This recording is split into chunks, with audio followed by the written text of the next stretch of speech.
Since I was a teenager, I dreamed of speaking English fluently. English is important for many reasons. It helps with getting a good job, making friends around the world, traveling, and finding new opportunities. Everyone around me seemed to agree. English was the key to success. One day I decided I am going to learn English properly. I will go to New York and study. But when I told my parents, they were shocked. They said, "No, Marco, it's too far. You can learn English here in Italy." But I knew I wanted something bigger, a real adventure. I wanted to be fully surrounded by English, so I didn't give up. I kept telling them, "This is my dream. I want to go. I need this for my future." Finally, after some time, they agreed. My heart felt like it was flying already. The day finally came to leave for New York, and I was both excited and nervous. It was my first time on a plane. As I packed my bag, my dad teased me, "Hey, Marco, maybe you'll find a nice American girlfriend." I laughed and said, "No, Dad, that's your job. I want an arranged marriage." We all laughed, but I could see a little sadness in my mom's eyes. I hugged her tightly and told her, "I will miss you. I promise to call every day." At the airport, everything felt new and a bit scary. There were so many people from different countries. I could hear people speaking different languages, and I thought, one day I will be able to speak English just like them. I found my seat on the plane by the window, and as we took off, I looked out and saw Italy disappearing beneath the clouds. My heart raced. I was really on my way to New York. When I landed in New York, it was like entering a new world. The city was huge, loud, and fast. People walked quickly, cars honked, and everyone spoke English at full speed. I felt like I was in a movie. I took a deep breath and thought, "This is it, Marco. This is where your dream begins." I joined an English program at a university. On my first day, I was nervous, but I met my teacher, Mr. Johnson. He smiled warmly and said, "Welcome, Marco. I'm excited to help you learn English." He spoke slowly and clearly, which made me feel calm. I could understand him a little, and that gave me confidence. I thought, maybe I can do this after all. In the beginning, it was difficult. Everyone around me spoke English fluently, and I struggled. When my classmates talked, I could only catch a few words. They would laugh and chat, and I felt like I was on the outside, just watching. It was lonely sometimes, but I kept reminding myself, "You're here to learn. Don't give up." Mr. Johnson saw that I was struggling, so he gave me some advice. He said, "Marco, the most important thing is to listen. Don't worry if you don't understand everything. Just listen to how people speak, the rhythm, the sounds. Let English become familiar to you." This was my first big lesson. Every day I listened carefully. I would go to the park, sit on a bench, and listen to people talking. Sometimes I didn't understand, but I enjoyed listening anyway. It felt like my ears were slowly adjusting to this new language. One day, a classmate named Sarah invited me for coffee. She said, "Hey, Marco, do you want to join us for coffee?" At first, I didn't understand what she meant by "join us," but I smiled and nodded. I thought, why not? That day, I learned that "join us" means to go with others. Sarah became my first friend, and from then on, I started feeling more comfortable. Mr. Johnson gave us many tips. He told us to carry a notebook and write down new words we heard each day. So every time I heard a new word, I wrote it down, looked it up later, and practiced saying it. Another tip was to think in English. At first I thought it was impossible. My thoughts naturally came in Italian, But Mr. Johnson said, "Start small, Marco. Try simple sentences like, I am hungry, or today is a good day." So, I tried. Each morning I would wake up and think, "Good morning, Marco." Slowly, my mind started accepting English words. One afternoon, I went to a small coffee shop near the university. The barista asked, "What would you like?" My mind went blank, but then I remembered the words Mr. Johnson taught us. I replied, "I would like a coffee, please." The barista smiled and handed me my coffee. It was a small moment, but I felt proud. I had spoken English without fear. Every small step felt like a big victory. I was growing, little by little. I started to enjoy my life in New York, even if it was challenging. I knew this journey was just beginning, and even though I missed my family, I felt stronger with each passing day. I reminded myself, "You're here to learn, Marco. You're here to follow your dream." As the days went by in New York, I found myself learning something new about English every day. But let me tell you, it was not always easy. Some days felt like climbing a mountain, and other days felt like I was stuck, not moving forward at all. But I learned to celebrate small victories and not worry too much about mistakes. Mr. Johnson was not just a teacher. He was my guide and my biggest support in this journey. Each day, he would share new tips that helped me feel a little closer to becoming fluent. One of the most important tips he gave us was to practice speaking without worrying about mistakes. He told us, "Everyone makes mistakes, even native speakers. Don't be afraid. The more you speak, the more confident you will feel." So, I started practicing small sentences with my classmates and even with strangers. I would say things like, "Hello, how are you?" or "Can you help me find this place?" Every time I spoke, I felt a little more comfortable. One of my biggest challenges was remembering new words. English has so many words, and I often felt lost. Mr. Johnson advised us to learn 5 new words every day. He said, "Write down the words, find their meanings, and use them in sentences." This tip was simple but powerful. I made it a habit. Every night, before going to bed, I wrote down 5 words I had learned that day. For example, if I learned the word adventure, I would write a sentence like, "This journey to New York is an adventure for me." Practicing with sentences made the words stick in my memory.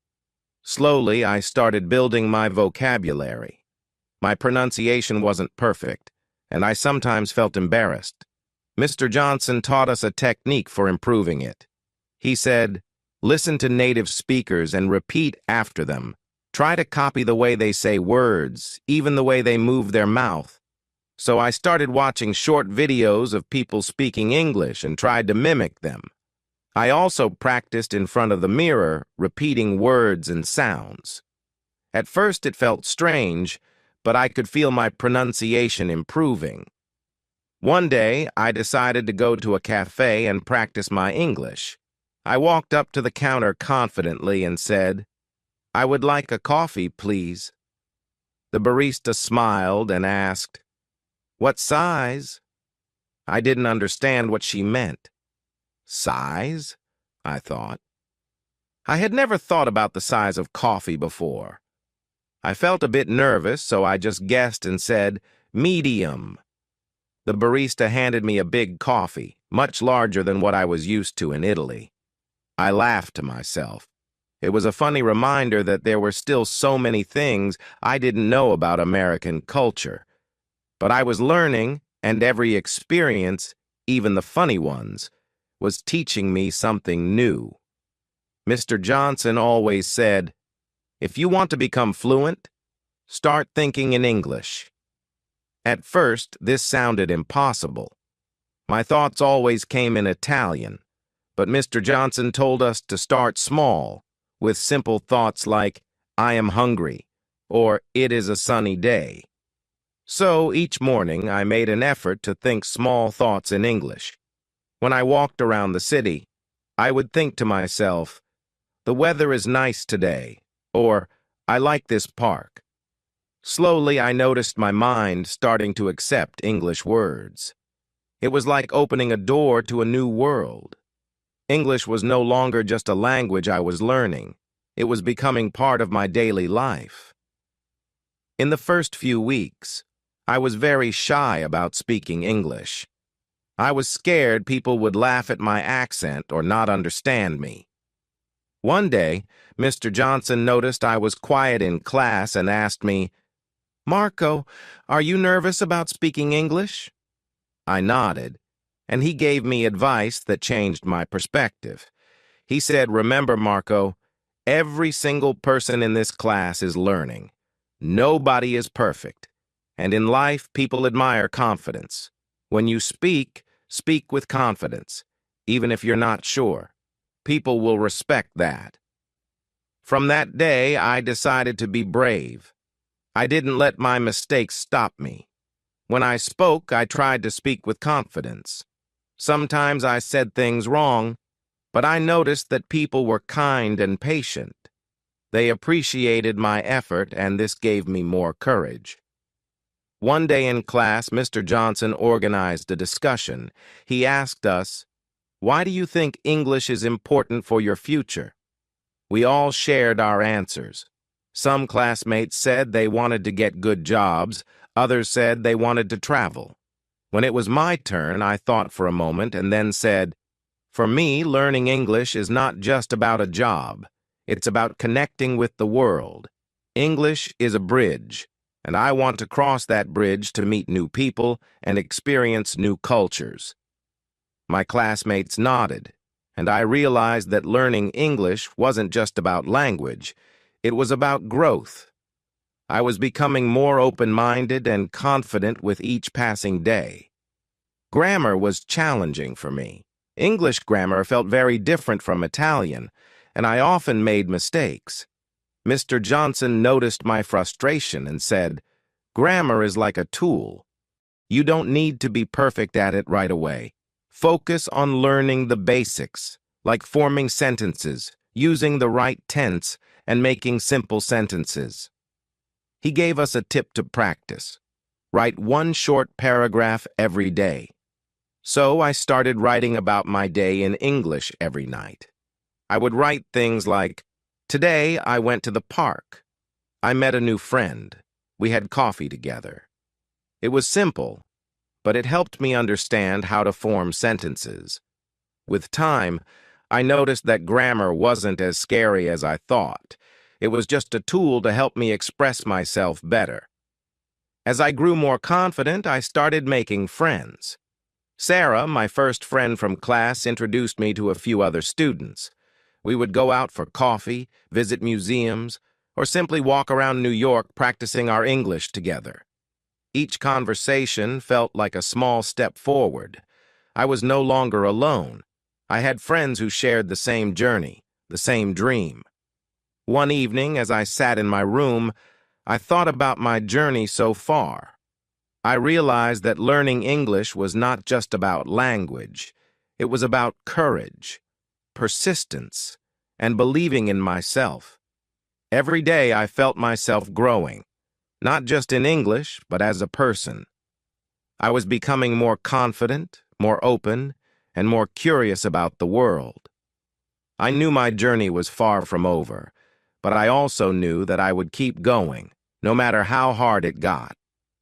Learning English was my dream, and each day in New York was making that dream feel more real. As time passed, I felt myself growing more comfortable in New York. Each day brought new challenges, but it also brought new achievements, even small ones. I was learning that English was not just a language. It was a way to experience life more fully, to connect, and to find new opportunities. One day, Mr. Johnson began class with a question. He asked, "What would you do if you could speak perfect English right now?" It was a surprising question. I thought for a moment, and then I answered, I think I would be less afraid to meet new people. I could travel anywhere without feeling nervous. I would feel free. Mr. Johnson nodded and said, "You know, Marco, fluency isn't just about speaking perfectly. It's about confidence. It's about being brave enough to try, even when you're unsure. That's true fluency." His words stayed with me. From that day, I tried to speak more confidently, even when I wasn't sure about my grammar or pronunciation, and I noticed something amazing. People responded to my confidence. They listened to me, helped me, and encouraged me. Mr. Johnson suggested I join the university's English club. I was nervous at first. What if I don't understand everything? What if people laugh at my accent? I asked myself. But I decided to give it a try. On my first day, I walked in and saw students from all over the world. They were from Brazil, China, Germany, Japan, each one learning English, just like me. Suddenly, I didn't feel so alone. We were all facing the same struggles, and we were all there to help each other. In the English club, we played games, had debates, and even shared stories about our countries. I shared stories about Italy, about the food, the beautiful cities, and my family.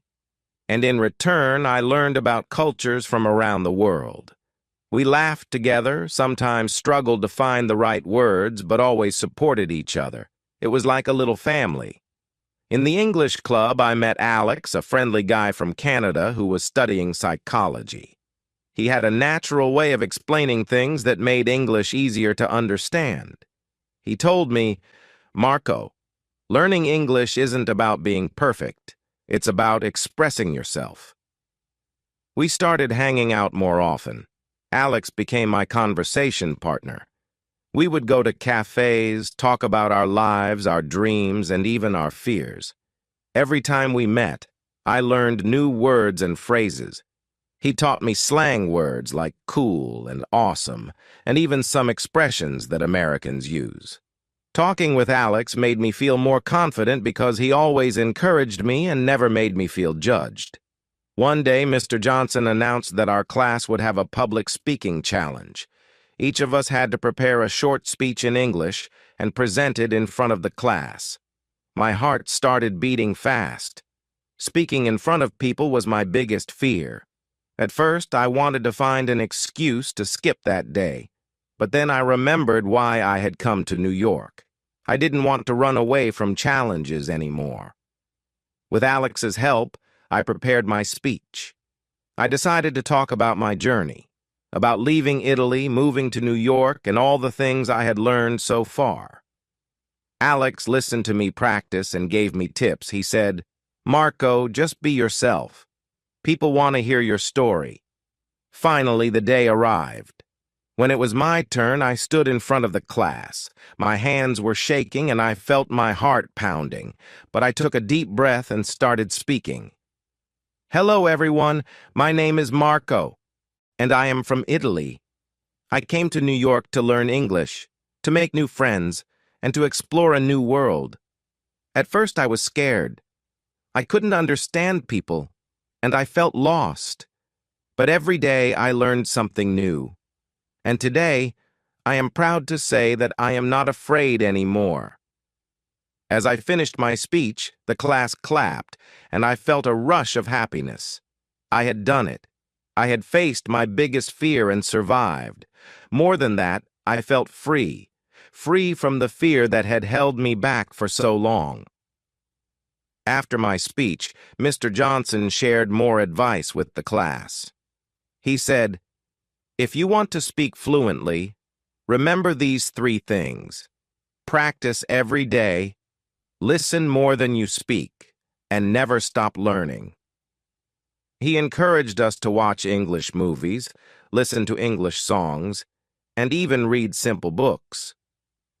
I started watching short English shows and movies. At first, I used subtitles, but over time, I began understanding without them. It felt like a small victory each time I understood a whole sentence without help. Mr. Johnson also taught us the importance of setting small goals. He said, "Don't just aim to be fluent. Break it down. Maybe this week, focus on learning new words. Next week, work on speaking for 5 minutes without stopping. Small goals lead to big progress." Following his advice, I made weekly goals. Some weeks, I focused on pronunciation. Other weeks, I tried to learn new vocabulary. I celebrated every small success, knowing it was bringing me closer to my goal. Living in New York was not always easy. Sometimes I felt homesick, missing my family, the food, and the familiar sounds of Italy. But every time I felt down, I reminded myself why I was here.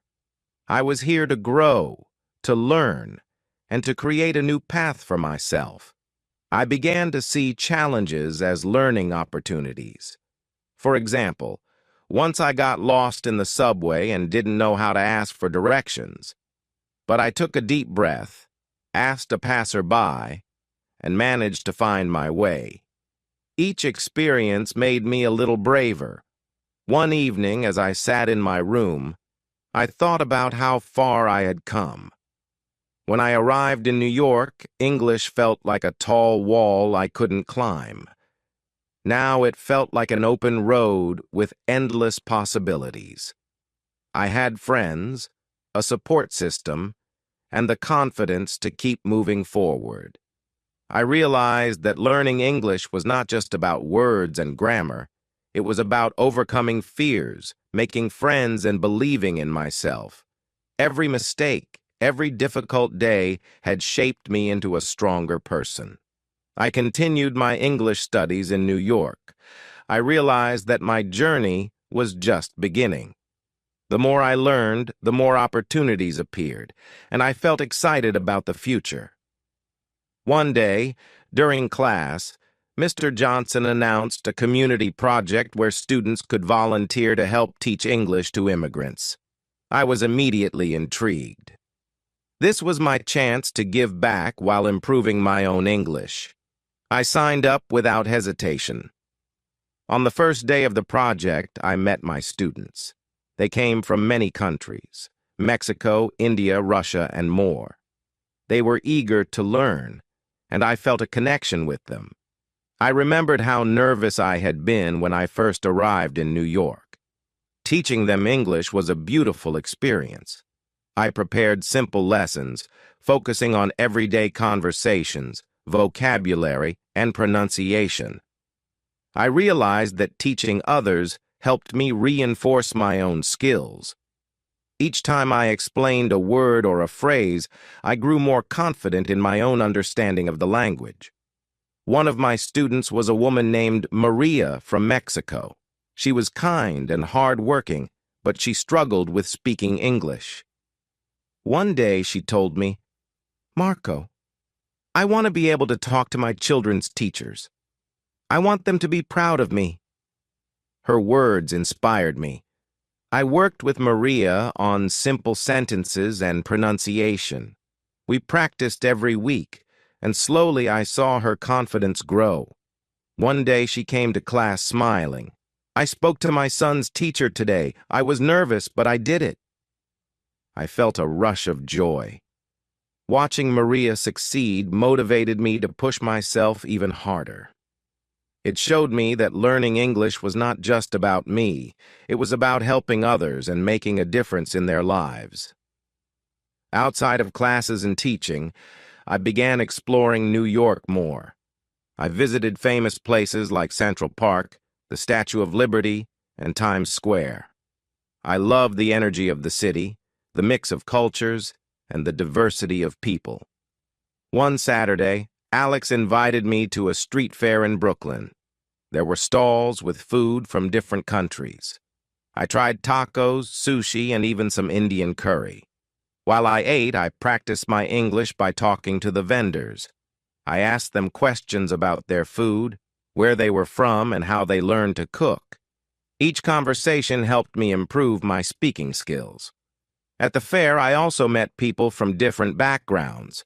I made friends with a girl named Priya who was studying fashion. She invited me to a fashion show she was working on. I had never experienced anything like it before. I watched as models walked the runway, and I listened to the conversations around me. It was a chance to see English used in a different context, and I loved it.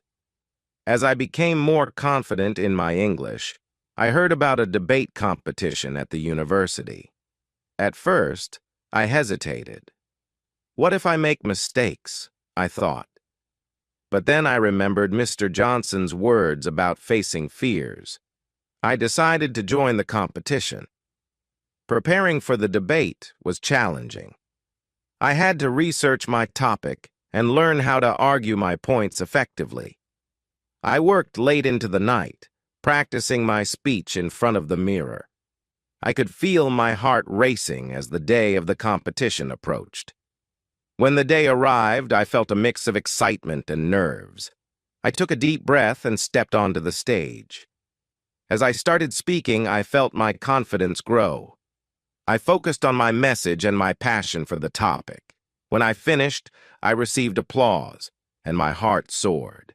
I didn't win, but I had done it. I had spoken in front of a large audience, and it felt amazing. After the debate, I realized the importance of reading in improving my English. I started visiting the local library. I chose books that interested me, stories about travel, adventure, and friendship. I found that reading helped me understand sentence structures and expand my vocabulary. One book that captivated me was The Alchemist by Paulo Coelho. It told the story of a young shepherd who followed his dreams. As I read, I felt a connection to the character's journey. Just like him, I was following my own dreams in a foreign land. I made it a habit to read a little every day, and I noticed my comprehension improved. I began to understand more of what I read and could express my thoughts better. In this digital age, technology became my best friend in learning English. I discovered language exchange apps where I could chat with native speakers. I met people from the USA, Canada, and the UK, and we helped each other learn. Through video calls, I practiced speaking in real time. I felt the fear fading away. I learned idioms, phrases, and slang that I wouldn't find in textbooks. Each conversation opened a new door to understanding the culture and language. One night, I chatted with a girl named Emily who was studying biology. We talked for hours about our dreams and experiences. She said, "Don't be afraid to make mistakes. They are part of learning." Her encouragement fueled my determination to keep improving. As I continued volunteering and participating in events, I started to feel a sense of belonging. I attended cultural events, workshops, and even a cooking class. I learned how to make traditional dishes from different countries and shared my own Italian recipes. I organized a potluck dinner with my friends from the English club. Everyone brought a dish from their culture, and we shared stories about our countries. It was a beautiful evening filled with laughter, food, and friendship. Looking back, I was amazed at how much I had grown. The nervous boy who had arrived in New York was now a confident man, speaking English and building relationships. I realized that every challenge had shaped me, and every moment of fear had turned into a moment of strength. I was more than just a student learning a language. I was a part of a vibrant community. Each friend I made, each lesson I learned, and each experience I had brought me closer to my goal. As the semester progressed, the excitement in my English class was palpable. Our final exams were approaching, and the air buzzed with a mix of anxiety and determination. I felt a sense of urgency to prove not just to my teachers, but to myself, how far I had come. Mr. Johnson organized a special review session to help us prepare. He gathered us in the classroom, filled with bright posters and inspiring quotes. This is your chance to show what you've learned, he said. Remember, it's not just about the grades. It's about growth and understanding. I sat at the front, eager to absorb every word. My classmates were just as excited, sharing tips and encouraging one another. We practiced speaking and writing together, each person contributing their strengths. As we worked, I realized how much I had grown. I was no longer the shy boy who could barely string a sentence together. I was a part of a community, ready to conquer my fears. One evening, while I was studying, my phone rang. It was my mother. I picked up, and her voice came through, filled with warmth and love. "Marco, how are you doing?" she asked. "I'm good, Mom. Studying for the final exam. I'm a little nervous," I replied. "Remember what you've achieved, my son. You've come so far. We are proud of you," she said, her voice filled with emotion. "Your father and I always believed you could do it." Hearing my mother's encouragement gave me goosebumps. I felt a surge of determination. I wanted to make them proud, to show them that their support had made all the difference. The night before the exam, I couldn't sleep. I lay in bed, thoughts racing through my mind. I remembered all the challenges I had faced, the language barrier, the fear of speaking, the moments of doubt. But I also remembered the smiles of my friends, the warmth of my teacher's encouragement, and the joy of every little victory. I got up and went to the window. The city lights sparkled like stars. I took a deep breath and whispered to myself, "I can do this." In that moment, I made a promise. No matter what happened in the exam, I would keep learning and growing. The day of the exam arrived. I walked into the classroom, my heart pounding. The room was filled with students, all ready to face the challenge. Mr. Johnson smiled at us, his eyes full of confidence. "You've worked hard, and you're ready.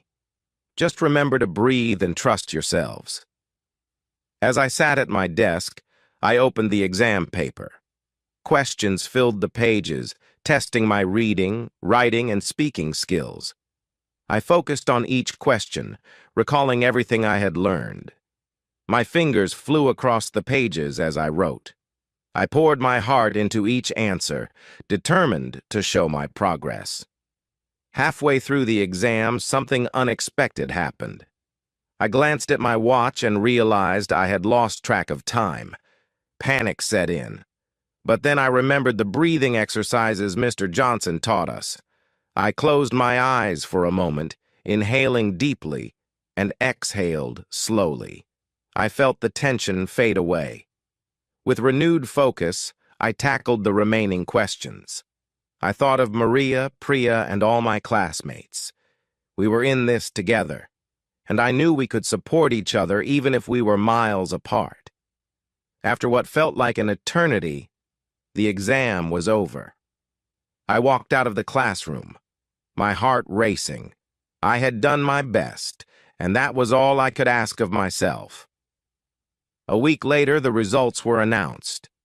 As I entered the classroom, I felt a mix of excitement and anxiety.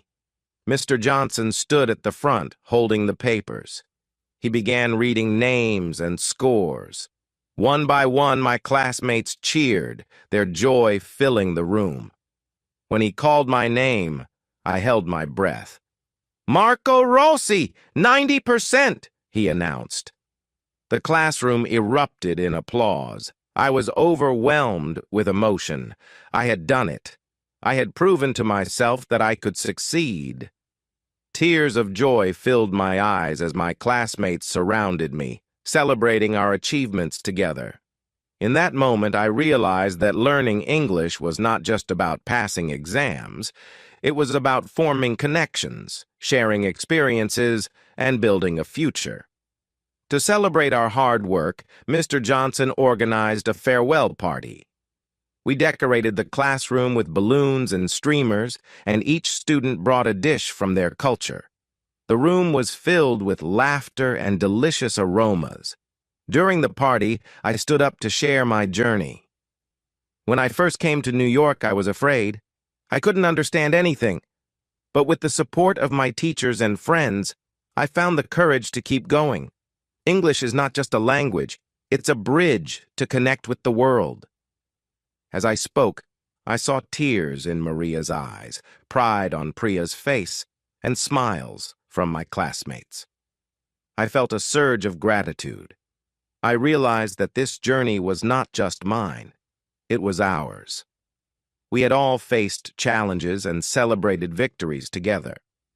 As I prepared to leave New York, I reflected on my journey. I had learned so much more than just English. I had learned about perseverance, friendship, and the importance of believing in myself.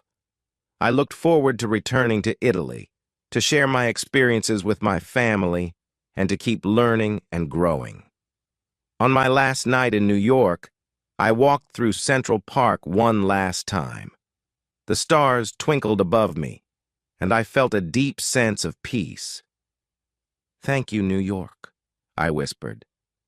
"You have changed my life." Back home in Italy, I embraced my parents tightly. I shared my adventures, my struggles, and my successes. They listened, their eyes wide with pride.